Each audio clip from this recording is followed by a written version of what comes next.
el projecte de ciutat, la reducció de l'endeutament i l'atenció a les persones. En primer lloc, criticar el fet que es té poca cura i a vegades se'n veig poca mesura de les paraules a l'hora d'utilitzar-les quan es fa referència primer a què vol dir atenció a les persones, què vol dir projecte de ciutat i què vol dir reducció de l'endeutament, perquè els tres blocs amaguen moltes coses. En projecte de ciutat, òbviament, no ens allargarem gaire, no és un model de ciutat en què la CUP ja ho hem repetit diverses vegades i puguem votar a favor, ens puguem sentir còmodes, perquè veiem que és això, és un projecte que el que fa és preveure un model de ciutat i de manera casolana i dibuixada, el que diu moltes vegades un projecte de ciutat envasat al buit, que quan caduca la seva persistència no veiem com reparteix i com acaba arrelant a la ciutat. Ho hem vist, ho tornem a repetir, ho vam comentar a la comissió informativa, en vam discutir amb la regidora de Cultura en qüestió, resultat de la Cultura 2017, altra vegada, totes les opcions polítiques de l'oposició ho dic, Reus, ciutat de la música que serà. Permetin-me dir, senyor alcalde, que vam trobar de gran irresponsabilitat que vostès, de manera en un teatre, sense saber si vostès aprovarien uns pressupostos, això denota que hi ha la qüestió de confiança, potser ja s'entreveia, denunciar només per fer-se la foto Reus, ciutat de la música sense tenir pressupost. Però bé, això ja entreveu de quina gestió i de quina manera s'havien de trobar aquests pressupostos. Pel que fa a la reducció de l'endeutament, aquí s'amaven moltes coses. Primer, també una sorpresa que en aquest plenari avui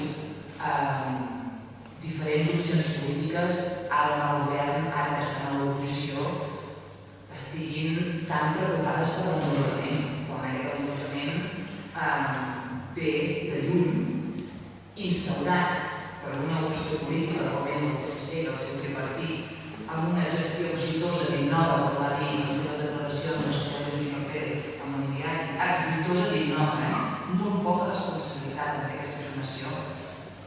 I també reforçada, òbviament, per una sociovergència, que va mantenir aquestes dinàmiques tecnocràtiques i que ha fet que encara hagi deixat el deute fins al 2030.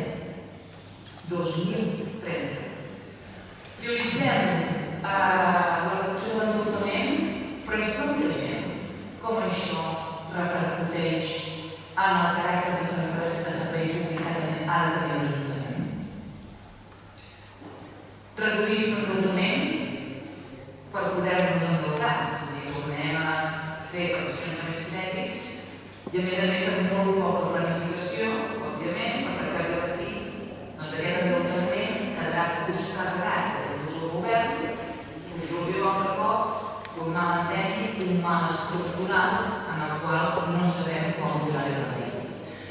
I ara, altre cop ve aquella frase que me sembla que s'ha repetit moltes vegades en aquest plenari, i malauradament, no sé, l'he repetit de la regidora de la CUP, aquell de qui dia passa en també, l'hem repetit molt, però és que malauradament no trobem cap de frase que denoti aquesta deixadesa del govern. Aprovem pressupostos i durant l'any no parem de fer modificacions de crèdit, però bé, també s'ha dit abans de la nostra intervenció que per sort ara tenim una partida extraordinària, només limitada al 2018, però que no fem referència en cap moment a aquesta tercera quota, que encara no ens obrim la quota de l'atenció a les persones, sinó que en aquest bloc només ho dedicarem a partides d'inversions i a partides destinades a això, amb uns jocs del Mediterrani, sense supera, que no sabem ben bé què seran, com seran, vostè mateix ho ha dit en algun moment, i llancem diners, o bé paguem un registre d'una ciutat de l'esport del 2019, i a més important per nosaltres és aquesta despesa enorme de 116.000 euros per un estudi del plec del nou contracte de la neteja diària de la bossa. 116.000 euros per fer un estudi amb una empresa externalitzada, per tant, deduïm que funcionaria persones tècniques prou vàlides en aquest ajuntament per realitzar aquest estudi, l'hem d'externalitzar. Sabem si aquesta empresa externalitzada del que pugui fer l'estudi, quina relació pot tenir amb aquestes empreses que concursaran, com FCC, Urbacer i FCC amb una trajectòria bastant palesa en aquest plenari, que hem explicat moltes vegades d'una realitat dubtosa en la seva gestió. Recordem que el nostre estudi, que és aquell acord en què va ser per l'extensió dels nostres pressupostos al 2016, aquest estudi, el que es va fer aquest estudi, és menys d'una desena part dels que vostès es gastaran amb aquest gran estudi del nou plec de condicions. 12.000 euros va costar aquest estudi. Vostès se'n gastaran 116.000. I aquest estudi, que costa una desena part menys, ja demostrava que ens estalviarien diners amb la indemnització de la bossa, entre 1 milió i 1.300.000. Vostès agafaran un estudi en aquest nou plec de condicions. Nosaltres, com bé, quan portem projectes a aquest plenari, òbviament, fem una recerca. I aquesta recerca diu que potser segurament en el concurs d'aquesta nova empresa que pugui gestionar el servei de recollida de residus d'aquí de la nostra ciutat de Reus, no assegura que rebaixi el preu. Sí, el que farà possiblement és que fins i tot n'incrementi amb 1 o 2 milions més de despesa. Vostès no van poder externalitzar la bossa.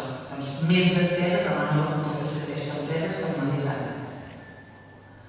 Altre cop ens trobem, doncs, amb uns pressupostos que no representen per a res doncs, el fet que per nosaltres seria la prioritat, que és que el centre de governança d'una ciutat ha de ser les persones i la seva atenció. I en tot això, manifestar que quan unes persones se'ls dona servei són perquè són protagonistes moltes vegades de com s'ha de gestionar la ciutat. I en la nostra importància de sempre dir que s'ha de donar importància a les persones en la presa de decisions, en fer-les veure com a persones sobiranes. I per això mateix, també nosaltres vam presentar una moció en el seu moment que va fer un referèndum perquè les persones decidissin si volien internalitzar o no el servei de la recollida de residus. Espero que ara ja encara hi hagi més arguments per si mai es pot portar a aquest referèndum de decidir què és el que serà millor per la ciutat. Vam presentar també en un d'aquests acords aquests pressupostos participatius que finalment es materialitzaran en retard, havien de ser el 2017, que serà el 2018, però malauradament la resposta del senyor Reig és intentarem augmentar els 6.000 euros. Això vol dir que quedarà aquesta proposta dels pressupostos participatius altre cop com una mera acció per un acord tàctic a l'hora d'aprovar els pressupostos per a la nostra conveniència com a govern i sense donar importància que pot suposar això a la presa de decisions de les persones quan decideixin en què volen gastar els seus diners de la seva ciutat. Segons la conjuntura, ha dit el senyor Reig, veiem, doncs, que queda altre cop a la deriva aquest govern en què no és una prioritat consolidada el fet d'instaurar any rere any que les persones puguin decidir en quins diners invertir en la seva ciutat, no és una prioritat perquè el govern queda palès, queda molt palès. I a més queda palès quan es prioritza, diguem-ho així, un excés de zel entre regidories, en plan, no em toquis aquesta partida, jo necessito aquests diners, en lloc lloc d'això, d'una bona planificació i d'una atenció real que doni suport a aquesta atenció a les persones. Ho sento, senyor alcalde, però hem de fer un déjà vu. Li torno a recordar temes pendents que queden d'aquí a l'actual 2016. On és el pla estratègic de subvencions? On és la targeta resident? Gràcies. Mocions presentades aprovades. Ús d'espais públics, la targeta moneder, ordenança de preus públics amb un possible establiment de criteris de tarifació social. Com, per exemple, podríem fer una proposta en què la gent pogués accedir a la cultura amb tots aquests moments, per exemple, que tenim el Teatre Cultura i el Teatre Barcina. Què han complert vostès fins ara? No han complert absolutament res, zero. Diuen que vostès fan els pressupostos on prioritzen les persones. Unes persones que necessiten ser ateses per unes treballadores que també necessiten ser reconegudes en la seva feina i que també el gran pla de modernització de l'administració hi havia de donar resposta i que tampoc en tenim cap. Senyor Rubio, ho sento, ni de fer. Vostè és el regidor de Recursos Humans. Ni tampoc el compliment de l'acord de l'Estatut de llocs de treball. Això sí, ens trobem en 225 vacants conseqüència de les retallades i que suposa poca estabilitat pels treballadors i treballadores i la seva situació de feina. Però gràcies a que comptem amb borses de treball, suposem aquestes cobertures en unes condicions poc adequades per donar resposta. I que, a més, tal com figura a l'informe d'intervenció, no hi ha cap indici en què els pressupostos del 2018 hi puguin fer front. Amb tot això, afegit que ja donarem raons al segon torn, diem que no en aquests pressupostos. Llavors, Llorenç, estem ara a la paraula, veient un segon. Jo, si permet, si no cal, hem de fer referència a l'hospital. Gràcies.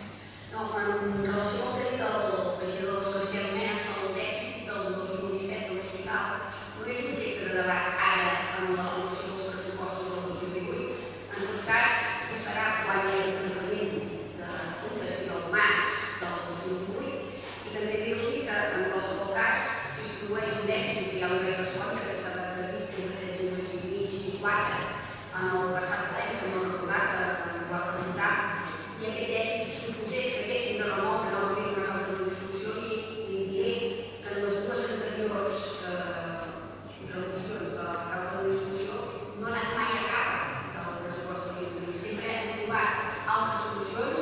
Jo recordo la passada que va ser a través d'una dissolució de capital de la mateixa societat hospital i les seves computació de fibres, i en l'anterior vegada, el 2016, va ser a través d'un repartit de dividends i d'una societat dependent. Per tant, no va a càrrec dels pressupostos de l'Ajuntament. Per tant, encara que hi sentit que em faci referència ara al dèficit del 2017.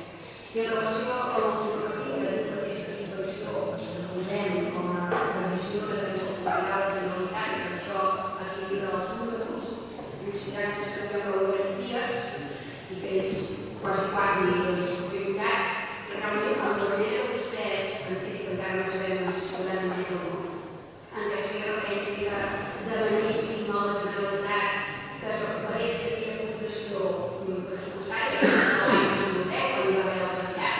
Allò sí que va ser preliminar.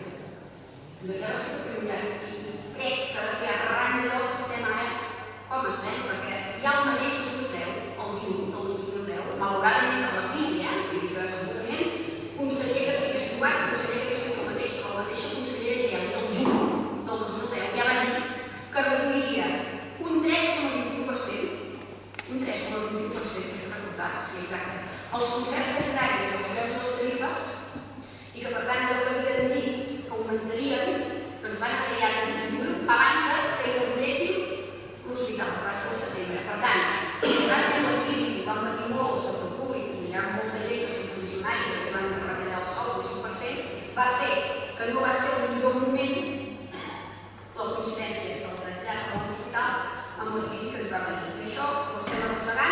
i estem intentant treballar-hi per revertir-ho. Però l'arrel del problema va venir i la mateixa consellera Geli ja va haver de fer una retallada que per tant no es financia, efectivament, com vostè diu, la necessitat de l'hospital, però no es financia molts hospitals que també tenen dèficit, que això també moltes vegades s'ha dit. De totes maneres, creiem que el consorci, que efectivament havia de ser una realitat del gener, però com vostès també ho saben, no pot ser perquè no tenim govern de la Generalitat, que és un dels facts que ho ha d'aprovar, encara perquè hi va haver un article 155 que els va cessar, doncs no tenim encara el consorci. Crec que el consorci pot ser una d'aquestes solucions, però el record de les retallades i efectivament el nou finançament ens fa estar com estem, però això ve del 2010, malauradament. I se'ns ofereix